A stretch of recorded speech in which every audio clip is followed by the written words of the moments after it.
Break के बाद आपका खैर मकदम है। पीपल्स कॉन्फ्रेंस के सीनियर लीडर यासिर रेशी ने कहा है कि जनता अगर सोनावारी क्षेत्र का विकास चाहती है तो उसे ट्रेडिशनल पॉलिटिक्स को छोड़ना होगा। हाजन और सदरकोट बाला में पार्टी वर्करों से बात करते हुए यासिर रेशी ने कहा कि सोनावारी के क्षेत्र अच्छे भविष्य के लिए बदलाव जरूरी है, क्योंकि इस इलाके पर पिछले 20 साल से पारिवारिक पार्टियों का शासन रहा है। यासिर रेशी ने सोनावारी के कई इलाकों का दौरा किया और इस दौरान कई पार्टियों के वर्कर्स उनके साथ जुड़ गए। ये एक वो घराना था जो नेशनल कॉन्फ्रेंस के साथ 70 सालों से था और मजबूत घराना है इस इलाके का। इनकी ज्वाइनिंग से अल्लाह के करम फजल से पार्टी में और हमें काफ़ी मजबूती हुई है और अच्छे लोग हैं ये, जिनको इलाके में अपनी एक पहचान भी है और इज्जत भी है। इसमें तो हमने बड़े मसाइल किए थे नेशनल कॉन्फ्रेंस के साथ, बड़ी सीटें दी थी, क्या किया उन्होंने? उससे पहले 75 में दिए थे, 77 में दिए, तो क्या किया उन्होंने? हमने देखा नेशनल कॉन्फ्रेंस को जब भी ये इक़्तिदार की अब उनको लगता है तब वो कोई नैरेटिव, झूठा नैरेटिव पैदा करते हैं और ये कहने की कोशिश करते हैं हम ये मसाइल के हल करेंगे। अब लोग बेवकूफ़ नहीं है। एक मामला है हमें यहाँ का एक मामला है जिसके लिए मैंने इलेक्शन के दौरान भी एक गुजारिश की थी सभी पार्टियों से, सारी लीडरों से, जिसमें खासकर मोहम्मद अकबर लोन साहब से, जो हमें एक मोअज़्ज़ज़ यहाँ के एक पॉलिटिशियन है, इसमें कोई दो राय नहीं, उनसे भी मैंने गुजारिश की थी और हमने बाकी सियासी जमातों से ये गुजारिश की थी आप हमें एक ही प्लेटफॉर्म पे बुलाइए सबों को और हम इस मसला जो यहाँ पर रोजगार का मामला है सुदरकूट के, हमें उस पर बात करनी चाहिए। लेकिन वो उसमें सोए हुए हैं, वो अभी तक कुछ नहीं कर रहे हैं। मुझे उम्मीद है मैं उनसे फिर आज ये श्रीनगर पुलिस ने एक ठग को गिरफ्तार कर लिया है। पारिमपुरा के अबरार लोन को पुलिस ने हिरासत में ले लिया है। उसने एक आरोपी को बचाने के लिए 48,500 रुपए वसूले थे। पुलिस ने उसके पास से नकदी भी बरामद कर ली है। उसके खिलाफ मुकदमा दर्ज करके आगे की कार्रवाई की जा रही है। पुलिस ने जनता से अनुरोध किया है कि ऐसे लोगों के चुंगल में न फंसे।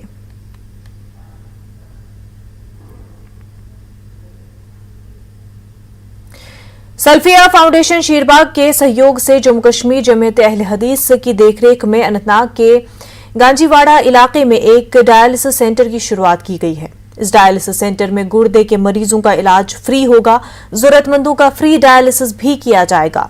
इस मौके पर जमीयत के अध्यक्ष प्रोफेसर गुलाम मोहम्मद भट्ट और इश्तियाक अहमद मिसगर और कई लोग मौजूद रहे।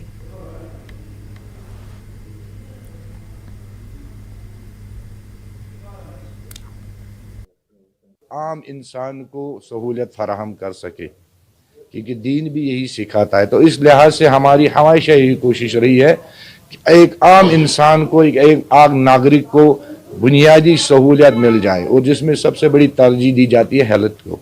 हेल्थ के हवाले से तो हमने पहला कदम जो है हमारा इस वक्त डायलिसिस सेंटर, किस हद तक इसको इमदाद करना है, खाली डायलिसिस करना है, मेडिसिन देना है, या इसके बगैर भी उसके घरेलू अखराजात जो होंगे या उसके बच्चों की तालीम तरबियत पे कुछ अगर उसको इमदाद चाहिए तो वो भी हम कर सकते हैं, वो भी करते रहते हैं। और हमारे पास ऑफिस में ऐसे बहुत सारे दरख्वास्त ऑलरेडी मौसूल हुए जिन पे हमने कार्रवाई अमल में लाई है। सल्फे फाउंडेशन की तरफ से इसमें हर किस्म की सहूलियत मुयसर होगी टेस्ट के एतबार से, या अगर कोई बीमार जिसको